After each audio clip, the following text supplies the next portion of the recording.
Hello, today we will be starting a new chapter that's going to be wave optics.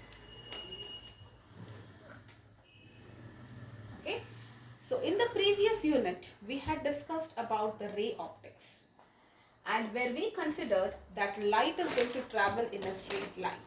Okay, and based on that rectilinear propagation of light, based on that we have understood the various phenomenon related to light like reflection, refraction and other things. We have done all that in detail. Alright. However, in the year 1678, a Dutch physicist by the name Christian Huygens. Christian Huygens. He put forward his theory of light, which is called as the wave theory of light. Wave theory of light. And according to this theory, light propagates as waves. So he said that light is not going in a straight line. It's actually propagating in the form of waves. Okay? And its propagation, how does it propagate? How does it move forward? It takes place by the vibration of particles. So the propagation happens because of the vibrations of particles. Which particles? Of medium ether.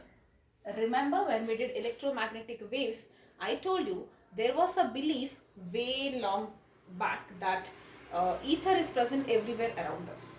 Okay, so if light is propagating as a wave, which particles are the ones which are vibrating? Okay, the particles of ether which are present in the surroundings, they vibrate and the energy is propagated in the form of a wave. That is the theory which was given by Huygen. Alright, now it is not telling you whether it is longitudinal or a transverse wave. Actually, he mentioned that it's a longitudinal wave, which is not correct because we know light is a transverse wave. Remember what is a transverse wave? Transverse wave is the one wherein the particles vibrate perpendicular to the direction of propagation. If the wave is moving in this direction, the particles oscillate or vibrate perpendicular to the direction of propagation. Alright, so this was a theory which was given by Christian Huygens. We will understand this in detail. But later, Fresnel, later a scientist by the name of Fresnel, he modified this theory. Little bit he modified whatever was given by Huygens. Alright, so that why did he modify? He modified because in order to explain wave phenomenon like interference, which we are going to do in detail, okay, diffraction and polarization. So to explain all this phenomenon, he slightly modified it. Okay. Now, before we try to understand what is this Huygens wave theory, it's very, very important. Let us just recollect little bit of things that we have studied in class 11 in wave chapter. We know that if energy has to be transported from one place to another, if I tell you transport energy from this point to this point, this can be done in two ways. First way is that you take this energy, you literally move here and you place this. Let us see. Alright. And the second is like, see earlier, forget about energy if you're not able to visualize that. I will say I'll give you this pen and ask you, please transfer this pen to your neighbor. So what will you do? One way is you actually take this pen, hold it in your hands, go to your neighbor's place and give. That means you are actually moving. In the first case, the particle or that object is actually moving, physically moving and then transferring it. And the second one, what will you do? Imagine there are many people around you. Okay, now there are many people, 1, 2, 3, so many people standing. So you will not move, you will only give this pen to this guy gives it to this guy and so on, and finally it reaches. So are you actually moving? No, right? The next particle, you are transferring the energy to the next particle, which in turn transfers it to the next particle and so on. So in the second method, that is what we call as a wave method, wherein the particle might be vibrating only in its mean position and it actually transfers the energy to its neighboring particle. It oscillates, and that's how the energy gets transmitted. Particles don't move here. Alright, and what is a wave? If you recollect, it is a sort of a disturbance, right? The particle started oscillating all of a sudden. That is a kind of disturbance, and this disturbance starts propagating, and that sets up a wave in that particular medium. Like what happens if you drop a stone in the water? It creates ripples, correct? So stone is like the disturbance. Or when you pluck the strings of a guitar, you are like creating a disturbance. The strings of the guitar starts vibrating, correct? It creates a string wave. So these are the different ways of by which energy is actually transferred. Yes. Moving forward, let us try to understand about wavefront, so that we understand more about this Huygens theory of light. So we need to know a term that is called as wavefront. Now, in order to understand this term, I will just give one example. Keep this in your mind so that this concept becomes clearer. Okay? There are a set of many people who are standing here. They are just standing. Okay? They are not doing anything. There are many such people who are standing in a line. Imagine. Okay? Now there is one person who comes and he pushes this person. He's pushing this person. In turn, he will push this guy, because whether he wants or not, when you are pushed by somebody, you tend to fall, and you are making the other people also push or fall, correct? So he pushes this, and this chain continues. Since he was the one who started this push, can I call him to be the primary source? He was the one who initiated this push or this fall. Okay? And each of them can be called as a secondary source. Why? Because to this person, he is not able to see this guy, right? So for the third person, he will blame this guy. Okay, why are you pushing me? He cannot see that this was the original source which actually created the push. Okay, he will just blame this guy, saying that why are you pushing me? I was just standing by myself, correct? So in turn, he will push this guy, and this guy will think that he is the source, correct? So all of these are secondary sources. So if you can visualize this, that there is a primary source which initiates the disturbance, which initiates the so what is the initial source, however you want to say, and the remaining ones can be visualized as a secondary source, correct? Now let us try to define what is wavefront. Okay, now let us say we have a point source. Now sources of light can be anything. We are considering a point source of light. There is a point source, alright, and you know, point source, the light will be the light starts going in all directions, like this, in every direction, right? So this is how the light goes. Now let us say after some time, like 2 seconds, 3 seconds, because it is a point source and this medium, let us say this is air or something, after time t, the particle will be here, or the energy will be at this point, correct? So if you have a point source which is located in some medium, light energy which is liberated from this point source will travel in all directions, correct, in that same medium with a constant speed, and reaches every point which is equidistant from the source at the same time. What is the meaning of that?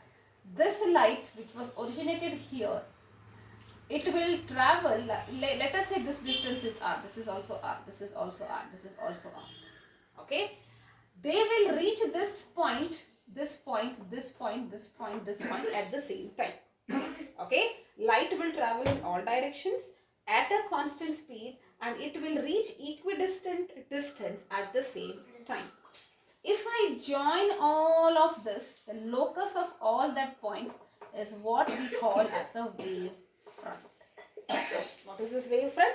The locus of all the points which have the same amplitude, and they vibrate in phase. So basically, it is the locus of all points, in simple words, okay, which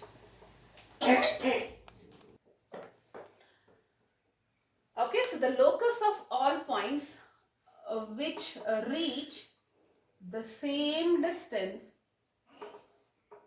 at same time. is what we call as a wavefront.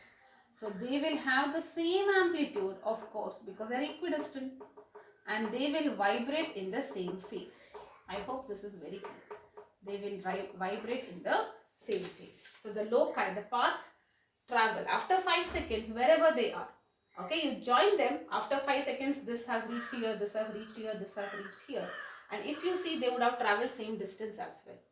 Alright, so that is what we call as a wavefront. Okay, now for a point source, can I say that the wavefront will be a spherical wavefront? We will talk about the types of wavefront, but for the time being, maybe this is what you need to understand, right? And the energy of the wave travels in a direction perpendicular. The light is traveling like this. This is actually perpendicular, right? This is like a tangent. So the energy of the light wave is perpendicular to the wave front. I hope this is also clear. So at any instant, if I know the wave front, the light, direction of light will be perpendicular to it. That's how the direction of light you can get. Correct? Now let's move forward and understand the characteristics of wavefront.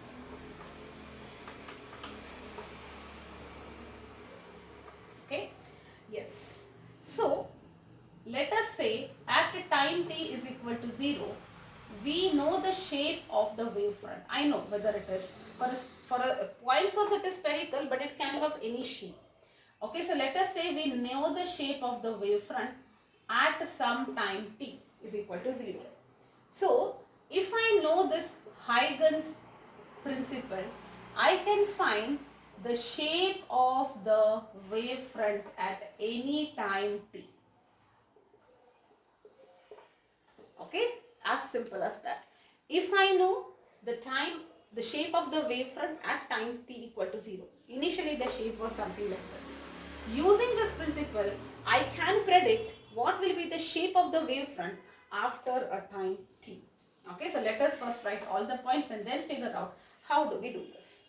Point number 1, each point on a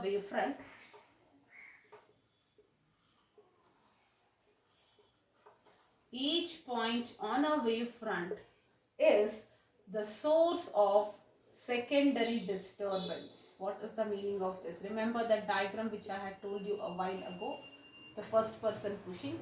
Alright, so let me say this is a point here and I will just take these paths. Okay, so after time t they are all here. This is my wavefront, right? If I join all the paths wherever the light is reaching at the same time, that is what we call as a wavefront. Now this will also act like a secondary source. Each point will be acting like a secondary source, right? This is the secondary source, this is your primary source. So each point on the wavefront is a source of secondary disturbance, or I can call it as a secondary source. So this is my secondary source.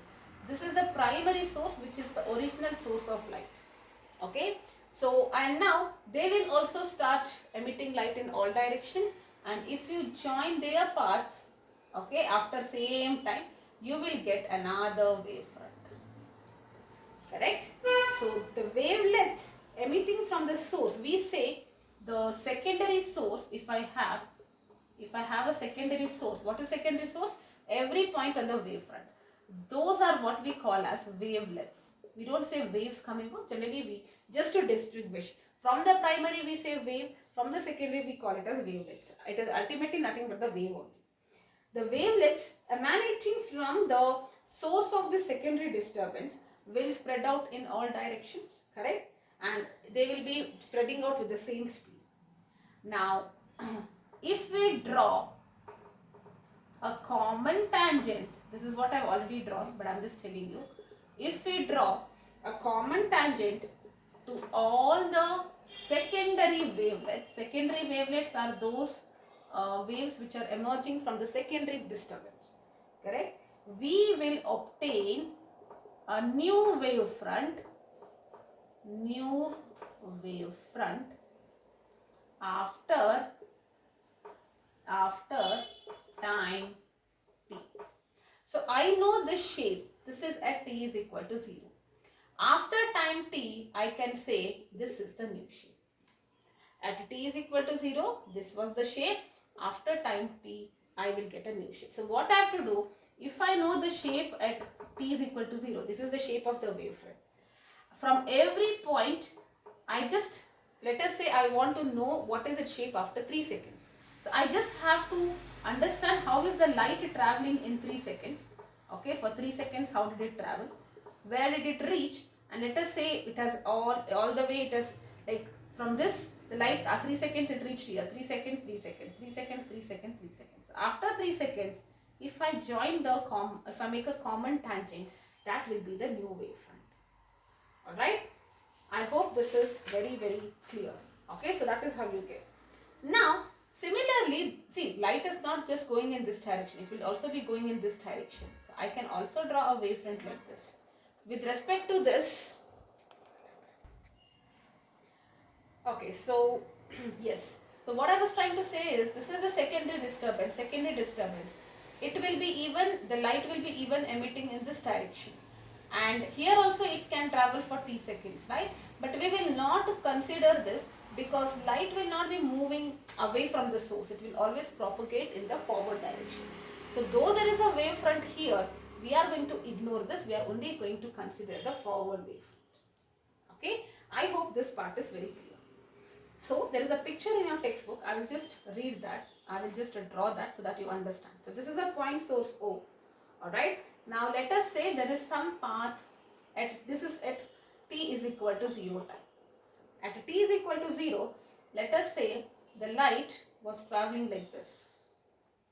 Okay. And you joined all of them and each of them are now your secondary sources. Correct? This is at time t is equal to 0. Now, what if I want after at a time t is equal to t seconds, if I want to know what shape, what did I tell you? From each source, make sure the light travels for t seconds and then you draw that common tangent, correct? But in reality, how do we do that? See, what is distance? Distance is speed into time. And if the source is a point source, what I need to do is velocity into time. If I draw a sphere of this distance or this radius, I will be getting the shape of the new wavefront at some time t. Okay, so let us say at t is equal to 0, this is my wavefront. Now if I want to know when time is equal to t, what will be the shape of the new wavefront, where it is. All I need to do is, I need from each point draw a circle of radius, okay, draw a circle of sphere, it should be, radius is equal to v into t. Okay, so I draw it, let us say v into t, whatever value I will get. So I will draw like this, from here I will draw, from here I will draw, correct? So I will draw like this, a circle here, a circle here, a circle here. The common tangent for all the circles will be your new wavefront. So it's very easy. Please remember this. Okay. If I know the shape of the wavefront at a time is equal to 0 and I am asked to find the shape of the wavefront after time 5 seconds, 6 seconds, all I need to do is from each of the points on the wavefront or some random points, draw circles. What should be the radius of the circle? V into t. Draw many circles. The common tangent will give me the new wavefront at a time is equal to t. For example, okay, let me say v is equal to 10. For example, okay, v is equal to 10 meter per second in this medium, and I am supposed to find the wavefront after 2 seconds. So at t is equal to 0, it is here. How does it look after 2 seconds? So what I need to do here is, so what is v into t? V into t is 20, correct? 20 meters. So I will draw from some random points, I will draw a circle of radius 20 meters. 20 meters. Okay, from this point also I will draw 20 meters. And then I join all the, I will have a common tangent that will give me the new wavefront. So it's very clear. The shape of the wavefront at a later time t can be expressed by drawing spheres of radius v into t. So you just have to do this. Draw a circle at every secondary source of radius is equal to v into t and the common tangential surface to all these small spheres will give you the new wave front. I hope this is clear. Alright, so now what if you have plane wavefront? Let us draw this also, plane wavefront. Okay, so what if you have a plane wavefront? This is my wavefront, let us see. It is not, this initial wavefront here was curved. Now this is a plane wavefront. Plane wavefront at time is equal to 0. So every point on the wavefront is a source of secondary disturbance, right? So if I want to know after t seconds, how will be the shape? I just need to draw a circle like this. Draw a circle. What will be the radius of this circle? Radius of this circle is velocity of that medium into t. After how much time you want the wavefront, you multiply that. So the common tangent will be like this. So this will be the wavefront after t seconds. You see that it is going to be the same shape. Correct? So that is how you construct. And backwards, though you can construct, it doesn't have any physical significance. That's why we do not consider that. Okay, so I hope this part is very, very, very clear. Okay, now with the help of Huygen's theory, what is Huygen's theory? It is very simple. He said that light is propagating as a wave, point number 1. And there is something called as wavefront. What is this wavefront? When light is propagating as a wave from the source at any time interval t, if I join the locus of all the particles which are equidistant from the source, the locus is what we call as the wavefront. Correct? And what he said was, on the wavefront, each particle will act like a secondary source of disturbance. If I know the shape of the wavefront at t is equal to 0 seconds, I can very easily find out the shape of the wavefront after a certain time.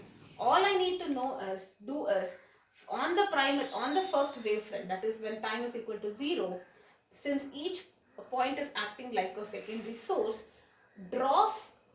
select some random points. From each of those points, draw a sphere of radius is equal to v into t, where v is the velocity of light in that medium and t is nothing but the time for which you are trying to figure out the wavefront. And then you draw a common tangential surface that should give you the new wavefront. Okay, so that is what his theory said. Now let us understand the types of wavefront, and then let us see. Now this concept, using whatever Huygen said, he said using his wave theory, we could easily explain the phenomenon of reflection, refraction, but he could not explain photoelectric effect, Raman effect, because photoelectric, Raman effect, they are based on particle nature of light. Okay, so let us understand the different types of wavefront. Types of wavefront. Okay, so first one is the spherical wavefront. Spherical wavefront. Alright, so let's see how it is going to be. So what will be the nature? This we have already discussed. The nature of the source will be a point source. Correct? So if you have a point source, light will be transmitting in all direction like this, and at the same time t, wherever the light reaches, if I just draw, it will be a wavefront. And this, each point on this is a secondary wavefront, secondary source, and then from each point I will, after some time t, again I will draw. So that results in the secondary wavefront. Correct? So this is how the spherical wavefront looks like. Now if you recollect from electromagnetic waves, I told you what is intensity. What is intensity? Intensity of a wave is nothing but the energy transmitted per unit area per unit time, or it is simply power per unit area. Okay, and we had seen that intensity is half, do you remember, half epsilon naught E naught square into C, but I just have to remember it is proportional to the square of the amplitude. Okay, now if I put that formula here, intensity will be proportional to the area, right? So what is it intentionally? P, or let us say equal to P by area. What is the area of a sphere? It is 4 pi r square. So can I say intensity is proportional, inversely proportional to the square of the sphere? and it is obvious, right? So if you have a point source here, at this point the intensity, you see that when you're standing near the point source, the light is more brighter, and as you move away, the brightness reduces, and that's exactly what this gives. Okay, the second type of wavefront is what we call as the cylindrical wavefront, and this is possible when the source is not a point source but a line source. So consider this to be the line source. This entire source is giving light, correct? Now if you consider in this direction like this, okay, and if you draw a circle, you will get many circles. So if you join, you are getting a cylinder. I hope you are able to see this. If this is a line force, you can see it is getting, there is a circle, there is another circle, or in other words, understand the top of this is a point source, correct? And point source will give you a circle, but this is a collection of point source. I pull that circle down, I will get a cylinder. After some time it will be here, so I will get a bigger cylinder, I will get a bigger cylinder. So it is growing cylinder like this. The height will be the same, only the radius will increase. So it's like a cylinder which is becoming wider and wider and wider. That is a cylindrical wavefront, and it is only possible when the source is going to be a line source. And what will be the intensity here? P by area, curved surface of an area, 2 pi r h. So here we see that intensity is inversely proportional to r. If it is a spherical wavefront, it is inversely proportional to r square. Okay. Now the third one is going to be a plane wavefront. This is happening only when the source is at infinity. See, when the source is very far, even if you consider it to be a point source, at a very far distance, don't you think it will become a square? Like for example, okay, so this is like this. So if you consider a very small portion, it becomes a straight line, correct? So sphere will become straight. If you visualize this, imagine a ball very or only earth for that matter. Why can't we see that curvature of the earth? Why can't we visualize earth is round? Because we are standing on a very small part of the earth, correct? So the same thing here also. When you have the source at infinity, the wavefronts will look a plane, and because it is plane, the area is not increasing, it is same. So here I can say that the intensity is going to be constant. Okay, so plane wavefront, they have given a diagram here. Alright, so it's going to be, I'll just show it to you rather than drawing it maybe. So this will be how the plane wavefront looks like. Okay, you see this part here, this is the for the plane wavefront. Okay, so you see that the wavefront is it's like a part of a big something, so it looks like a plane surface. Alright, so that's how the plane wavefront looks like. Number 4. Let us just say this is nothing like a tie. What if you have a diverging beam of light? How does the wavefront look like for a diverging beam? How will you draw a diverging beam? This is a diverging beam, correct? See, at a time t is equal to 0, both were at the same time. After t seconds, this particle is here, this particle is here. So how will you draw it? You will draw like this, correct? Let us say at a time before that it was here, it is here, so it will be like this, it will be like this, correct? So you can see that for a diverging beam, the radius is increasing. Do you see that? At 1 second it is here, 2 seconds, 3 seconds, so on. So the radius for a diverging beam is increasing, it is growing like this. Okay, let us talk about a converging beam. What is a converging beam of light? Rays of light come and meet at a point, correct? Now when, let us say from here, after time t it is here, and after time t it is here, correct? So how will I join it? Should I join it like this? No, I have to join it like this, right? After equal time it is here, and finally it is converging. That's how you draw a wavefront. Please remember this, for a diverging beam, the radius is increasing, and here you see it's becoming smaller. The radius is decreasing. Very important for small 1 marker questions. Okay, I hope all of these points are very clear. Now we will understand, this is about Huygen's theory. Okay, just to summarize, he said that there is a primary source which is giving light in all directions. At some time interval t, if I see where is the position of where the light is reaching, and if I join all those points, I will get a wavefront. Each point on the wavefront will act like a secondary source of disturbance, and they start emitting light in all directions. Now from that point, if I want to know the shape of the wavefront at any time t, all I need to do is from each of the points, you will draw radius, spheres of radius is equal to v into t. The common tangent will give you the near wave.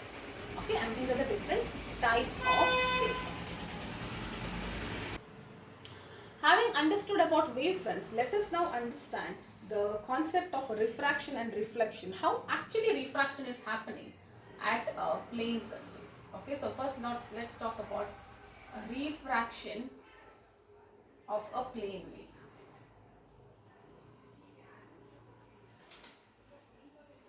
Okay, so let us say xy is a plane interface. So there is an interface xy, and this medium here, okay, now I'll just write it and later I'll erase it. This medium here is going to be a rarer medium. Oh, okay, this is a denser medium. Okay, so xy is an interface which is separating rarer medium. So this is my rarer medium 1 and this is my denser medium 2. Alright. Let us say the refractive index of this medium 1 is n1 and the refractive index of this is n2. This is the denser medium. Okay, maybe I should write it here. Okay, I'll just extend this here. Okay, so this refractive index is n2. Alright, yes. Okay. Now, let the speed of light here be v1 and the speed of light here be v2. Alright. Now, if I say there is one wavefront like this, we are talking about a plane wave. So let me say AB is my plane wavefront. So AB is my wavefront. So let us say it is coming like this. This is the ray of light, right? Are you able to visualize this? I told you whenever I have a wavefront perpendicular to it, you will have the ray of light. So this is my ray of light. Let me call it as A dash and this will be like B dash. So this is my ray, correct? And this will be the normal, correct? Now this will be the angle of incidence. Alright. Now, I'll just write this down. This is denser medium 2, okay, and this is the normal, okay. And this is point A. So AB is my wavefront. Now if you carefully see, at some time t, A has already reached this interface. And where is B at that time? B is still at this point, right? A has already reached and B is at time. Let us say this is at time t is equal to 0. Okay, A is at the interface, okay, interface, and B is at B only. Okay, so let us say for this B to reach here, what will be the distance here? Won't it be V into T? So this is V1. So I will call it as V1 into T. Correct? Distance is nothing but velocity into time. So let us say after T seconds it is coming here. Okay, so after T seconds B is reaching the interface. Interface XY boundary which is separating. So what will be this distance? Velocity into time. Alright, and let us now I know that we already know that the velocity of light is lesser here, correct? V2 is lesser. I know that V2 is less than V1 because this is a denser medium. Now since V is lesser and time is same, don't you agree that distance here will be small? So this might reach only till here, a very small. This distance is larger because V1 is greater. Time is same. Okay, imagine for 2 seconds, 2 seconds. If this is 100, here the speed is, let me say, 80. So this is 200, this is 160, right? So that means this distance is lesser. So let me say after t seconds, A has reached this point, correct? So if I join these two, I will get the new wavefront. So EC is the new wavefront after time t seconds. I hope this part is clear. Okay. Now, let us do some geometry. See, I know that this angle is 90, alright, and this angle is also 90 because wavefront, and this is my wavefront and this is A dash, the light and the wavefront are perpendicular. If this is 90, don't you agree this is 90 minus I? And if this is 90 minus I, because this plus this is 90. I also know that this plus this is 90. So that means this is I. Okay, now I don't want this 90 minus I. I'll just erase it. I had just, because otherwise it becomes too clumsy. Okay, so I'll just write it as I. Are you clear why this is I? Okay, so I know wavefront and light are perpendicular. That's a property. Okay, if this is I, this angle is 90 minus I. I also know that normal and surface are perpendicular. So if this is 90 minus I, this will be I. Okay, now do you see that the ray has bent a little bit? Okay, now let me show that bending clearly so that it is very easy. Okay, so it has bent because it is traveling a lesser distance. Correct? So this is my EC. Okay, let me draw it neatly. Once. Okay.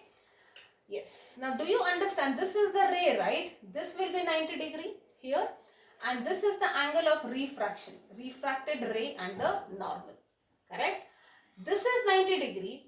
Now, what will happen? You know this whole thing is 90 degree.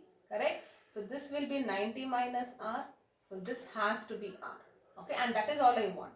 Okay. So I just want this to be your R. All I need is these two angles. So now let us write a few things. Okay. Yes. Now, see, if I want to know, and do you understand what will this path be? This path will be V2 into T. Correct? So, and how do we get that? You just draw a sphere like this. See, that is how, if you have to construct. But otherwise, I know whatever time it travels in that medium, multiply the velocity of the light in that medium into the time, you will get the distance. So that means I am just drawing a sphere of radius V2 into T. And then you will join it to EC. That's it. Done. I hope this part is clear. Okay. Now, let us see in triangle. Let me write this angle, just plain geometry now. That's all. Angle BAC is equal to I and angle ACE is equal to R. Is what I have. Correct? So, what will be sine I by sine R? Because we are talking about refraction. We know that refraction is equal to constant, that is the refractive index, all that we have studied. But let us now understand it this way. What is sine I in this? Opposite by hypotenuse. Isn't it a BC by AC? And what is sine R here? AE by AC. AE by AC. So, sine I by sine R is BC by AE. I hope this is clear. Alright. Now what is BC? You have drawn it. BC is V1 into T. And what is AE? It is V2 into T. So what do I get now? Sin I by sin R is equal to V1 by T divided by V2 by T. It is V1 by V2.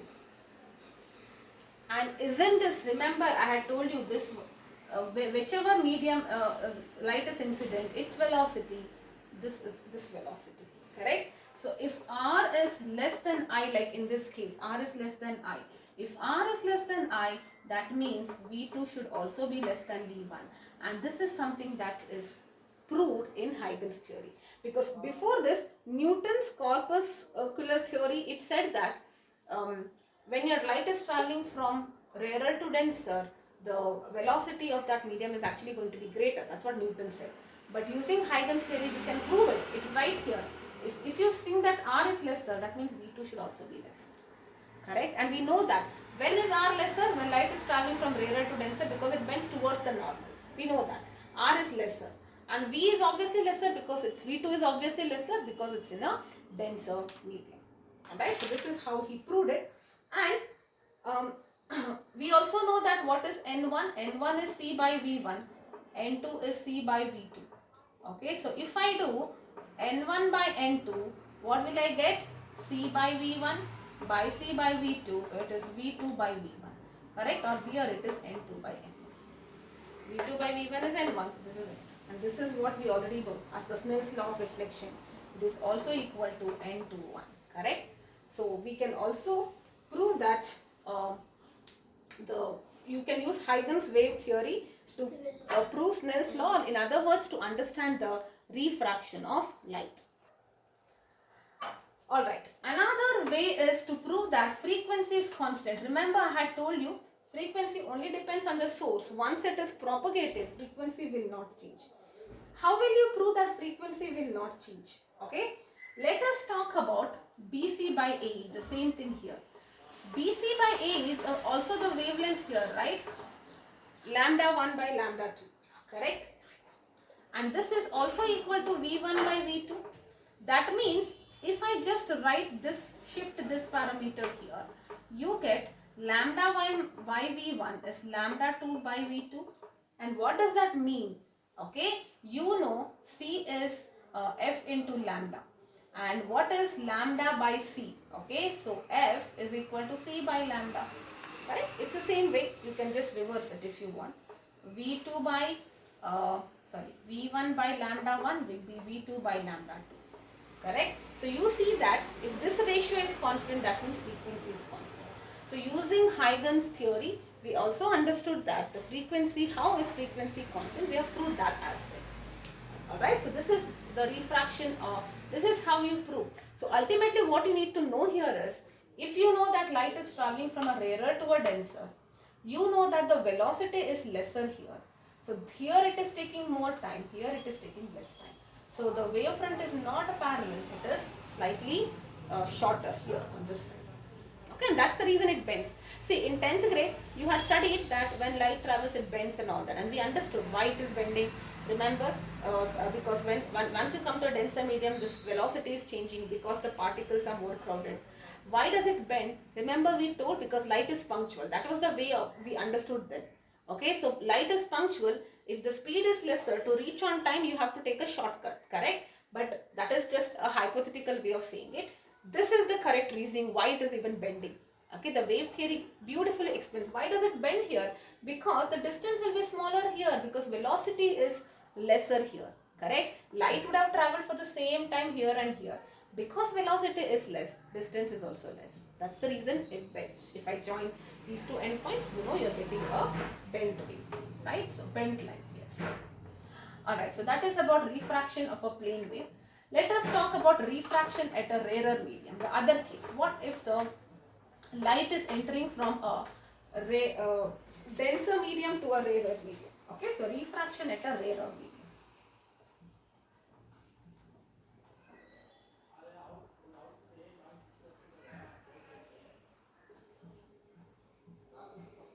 Alright, so let's understand that. So again, this is my denser medium. This is my denser medium. I will call this as 1 now. Okay, and let us take the same thing. This is one wavefront. Okay, so this is A and this is B, and this is how it looks like. I'll not draw this. This is the interface. Okay, so this is the interface XY. Here you have denser and here you have rarer. Okay, so now this is my wavefront and I know light is perpendicular, right? So this is how the light is traveling and this is the wavefront in the denser medium. Now, you see that A has already reached here, B has not reached here. Let us say at a time t, what will be the distance? This is V1 into t. And you know that here V2 is greater than V1, correct? That means this would travel a greater distance. For the same time, it would travel maybe from here, it would travel, okay, let me draw a normal so that it will travel a greater distance like this, greater distance.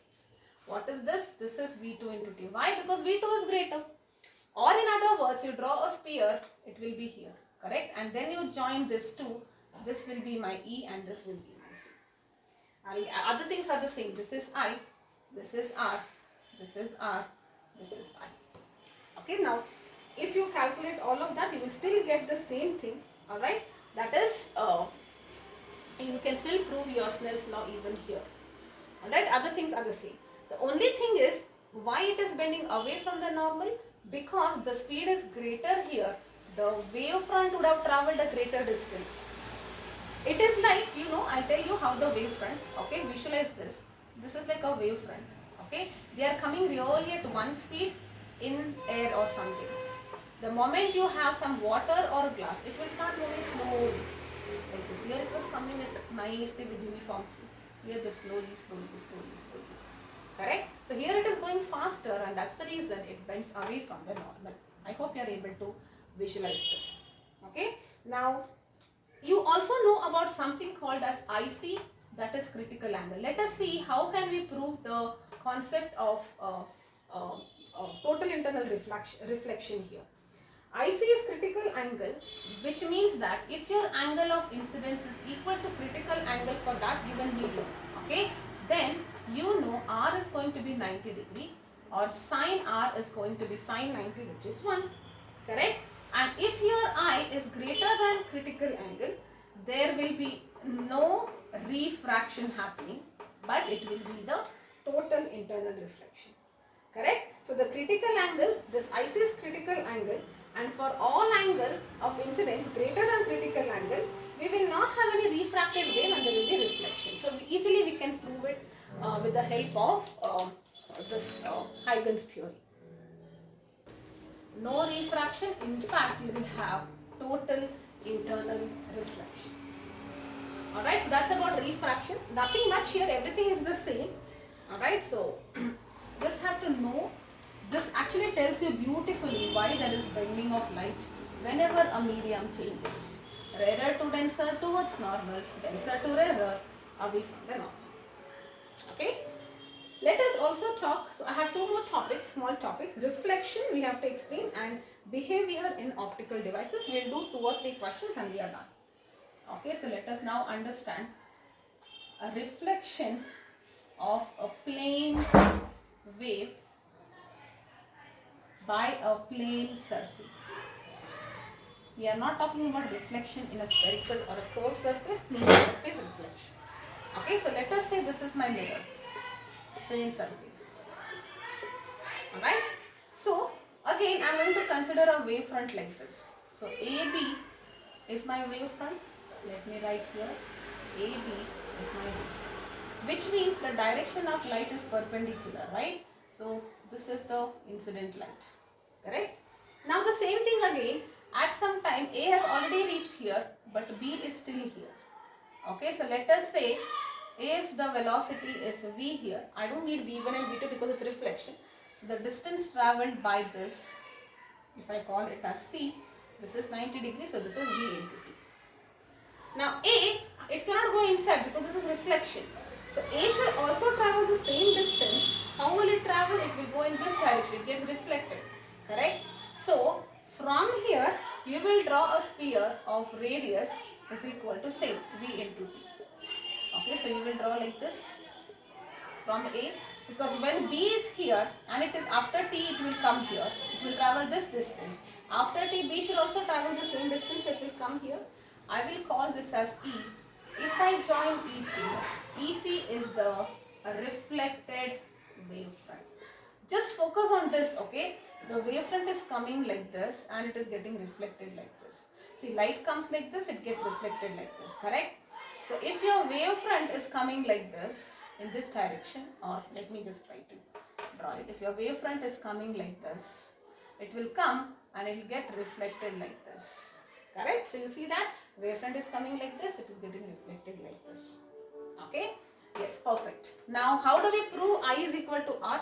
Let us draw. So this is my I here, correct? And I know all of this. This is also I. Yes, let me just draw this neatly. So this is the normal, this is I, and this is my E. Okay, and I know this is also 90, correct? So I know this is the angle of refraction. So this is the if this is the wavefront, this is the reflected ray, correct? Now, yes, if this is I already know that, correct? Now, if this is this thing, what will this be? Now, this is R, correct? So, this will be 90 minus, what do I want? I want this. So, this will be R of course, correct? 90, this will be, hold on 1 second. So, this is I, okay, this is I here, angle of incidence, and this is angle of reflection. Angle between the reflected ray and the normal, okay? Now, this whole thing is 90, correct? This thing is 90 here. So, this whole thing is 90 minus I. This is 90 minus I, and that's why this is I here. We understood that. correct? Now R will be 90 minus 90, this will be 90 minus I minus R, so this should be R, yes.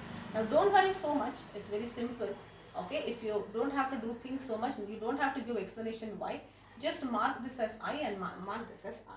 I told you the thing, so this whole thing is 90 minus I, this is R, 90 minus I minus R. 90 minus I minus R plus I is 90 minus R, so this has to be R anyway. Alright, so now what will happen? Do you see that triangle AEC and triangle BAC are congruent by RHS? Okay, these two triangles. Right angle, hypotenuse is common, and side. Right? AE will be equal to BC because we have drawn it, same medium. BC is equal to AE. Correct? So they are congruent, RHS.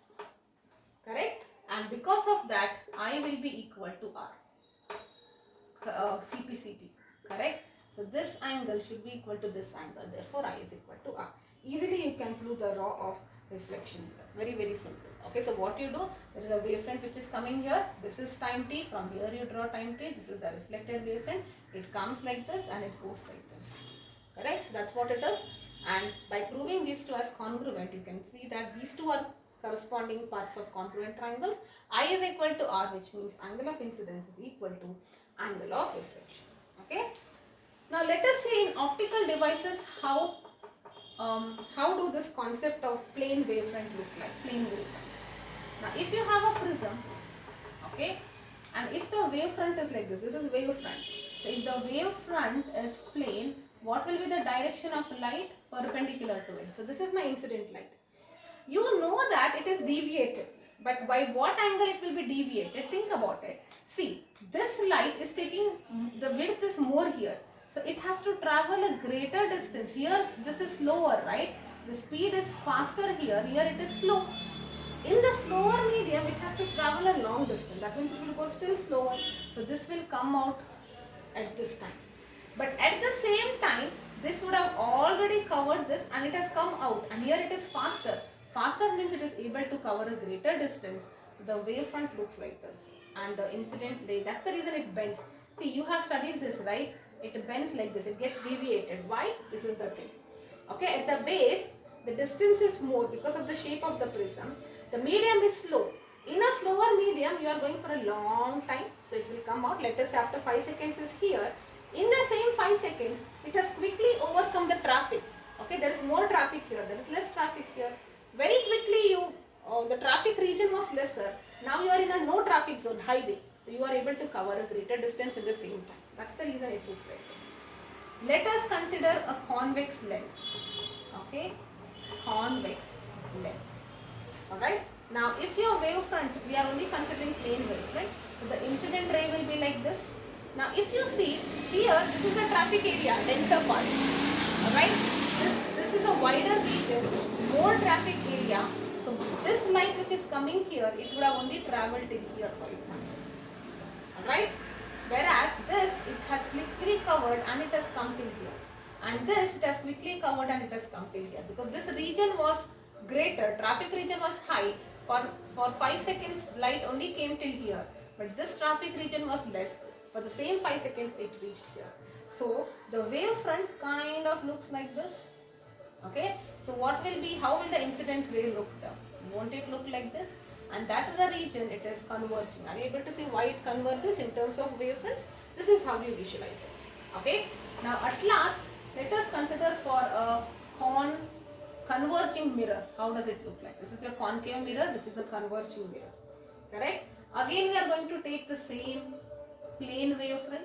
So, incident light is like this. See, forget about this. You know that they should all converge here. But why are they converging? Let us understand that. Okay. Now, if you see, it is going to be thicker here.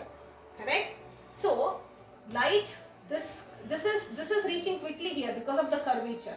At 5 seconds, the light is already here. 5 seconds, it's already here. But this light is only here. It has not even started reflecting. So this light is already reflecting and it's coming somewhere here.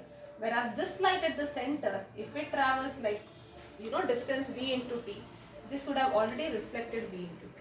Correct? So that's the reason this would have reflected and this would come here, and that's why they kind of converge.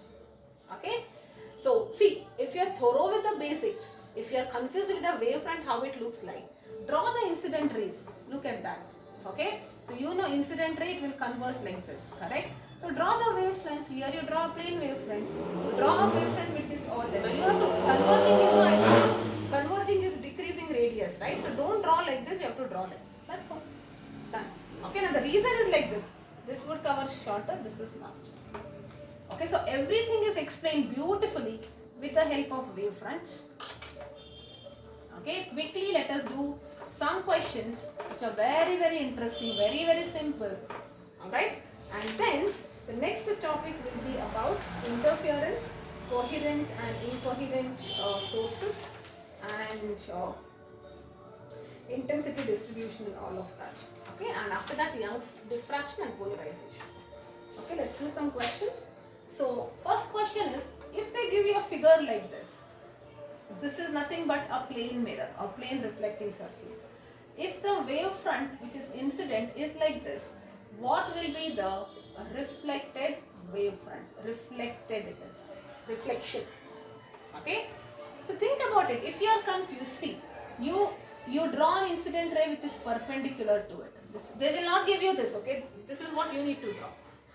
And after reflection, how will it reflect? It will reflect like this, correct?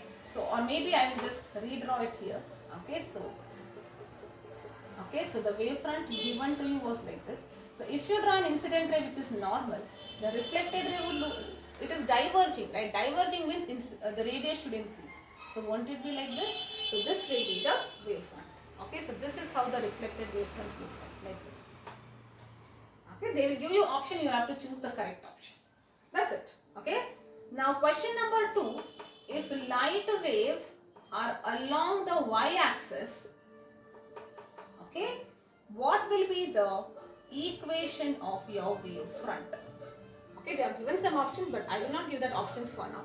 Let us try to decode it. Okay. So this is your y-axis, this is your x-axis, this is your z-axis. Light is incident along y-axis. That means from here it is like this. Alright. So what will be the wavefront? I told you it will increase like this. So at every point if you draw like this, what is constant? The y coordinate is constant, correct? So can you say the equation of wavefront as each wavefront will be y is equal to constant. That's it. Alright, so just a second. Alright, so this is how it's going to be. Let us now continue and do 1 or 2 questions and we are done with this. Alright, so let us see. Plane wavefronts are, I think this part we already did. Let us see. If there is a concave mirror like this and if there is a plane wavefront, what will be the reflected wavefront? Okay, it's very easy. This will be the incident light. So they will come like this and they will, you know, in general for a convergent mirror, parallel rays will be incident here, right? So the incident ray will be like this. They are converging. That means it should be decreasing radii. So decreasing means how you should be. Here it will be, in which direction you should be drawing this? You should be drawing it in this direction. Correct? So decreasing wavefront. Like this. Here it is more, it is coming lesser and lesser. So that is how you can draw. Correct? Yes. Alright, so I think yes. Alright, these are some of the questions. You can practice more questions. We will have to do interference, diffraction and polarization, and there are some small subtopics in each one of them. I think another 3 videos I think I should be done. Alright, yes.